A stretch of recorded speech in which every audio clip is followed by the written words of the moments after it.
నిరీక్షణ న్యూస్కు స్వాగతం. నేను మీ మ్యాజిక్ రాజా. నిరీక్షణ న్యూస్ ప్రేక్షకులకు గురు పౌర్ణమి శుభాకాంక్షలు. గురు పౌర్ణమిని పురస్కరించుకొని గోదావరికని గౌతమి నగర్లోని షిరిడీ సాయి ఆలయంలో గురువారం బాబాకు ప్రత్యేక పూజలు చేశారు. గురువారం నాడు వచ్చిన అరుదైన గురు పౌర్ణమి కావడంతో భక్తులు అధిక సంఖ్యలో తరలివచ్చారు, పూజలు చేశారు, వేచి ఉండి హారతి తీసుకున్నారు. ఆలయ ప్రాంగణంలోని ధునిని వైభవలక్ష్మి శివుడిని దర్శించుకున్నారు. కాగా గురు పౌర్ణమి దృష్ట్యా ఆలయ కమిటీ నిర్వాహకులు ఆలయాన్ని, బాబా పీఠాన్ని పూలతో అందంగా అలంకరించారు. భక్తుల రద్దీని దృష్టిలో ఉంచుకొని ప్రత్యేక ఏర్పాట్లు చేశారు. అన్న ప్రసాద వితరణ చేశారు. ఆలయ అర్చకులు మాట్లాడుతూ గురు పౌర్ణమి గురువారం 20 సంవత్సరాలకు ఒకసారి మాత్రమే వస్తుందని, ఈరోజు చాలా విశేషమైన రోజని తెలిపారు.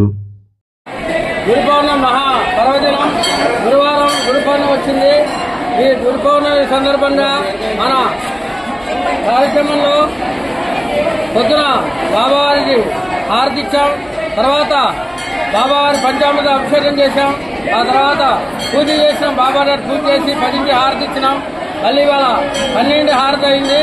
హారతి అయిన తర్వాత మహాప్రసాద కార్యక్రమం ఉంది.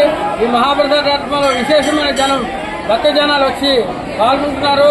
వాళ్ళకి కూడా ఆ బాబాగారి ఆశీస్సులు ఎప్పుడూ ఉండాలని కోరుకుంటున్నాం. అట్లాగే సాయంత్రం కూడా 6కి హారతి అయిన తర్వాత బాబావారికి పల్లదీస ఉంటుంది. పల్లదీస అయిన తర్వాత కోలాటాలు ఉంటాయి. తర్వాత భజన కార్యక్రమాలు ఉంటాయి. మళ్ళీ సేజ హారతి ఉంటుంది. ఇది ఇవాళ కార్యక్రమం. ఎందుకంటే గురు పౌర్ణమి గురువారం రావడం వలన ఇది 20 సంవత్సరాలు ఒకసారి వచ్చింది. ఈ గురు పౌర్ణమిలో ఇవాళ దర్శనం చేసుకున్నట్టయితే బాబావారి యొక్క గురుబలం లేని వారికి గురుబలం వస్తుంది, గురుబలం ఉన్న వాళ్ళకి గురుబలం పెరుగుతుంది. కాబట్టి ఇది గమనించి బాబావారి యొక్క ఆశీస్సులు పొందాలని చెప్పి భక్తులందరినీ కోరుకుంటున్నాం. సాయిరాం. గురు పౌర్ణమి సందర్భంగా నిరీక్షణ యూట్యూబ్ ఛానల్ వారు ఈరోజు పునఃప్రారంభం చేస్తున్న సందర్భంగా ఆ ఛానల్ వారికి మా భద్రకాళి అమ్మవారి ఆశీర్వాదములు, మా అమ్మవారి యొక్క ఆశీస్సులు. మన నిరీక్షణ న్యూస్ని లైక్ చేయండి, సబ్స్క్రైబ్ చేయండి, మీ మిత్రులకు షేర్ చేయండి.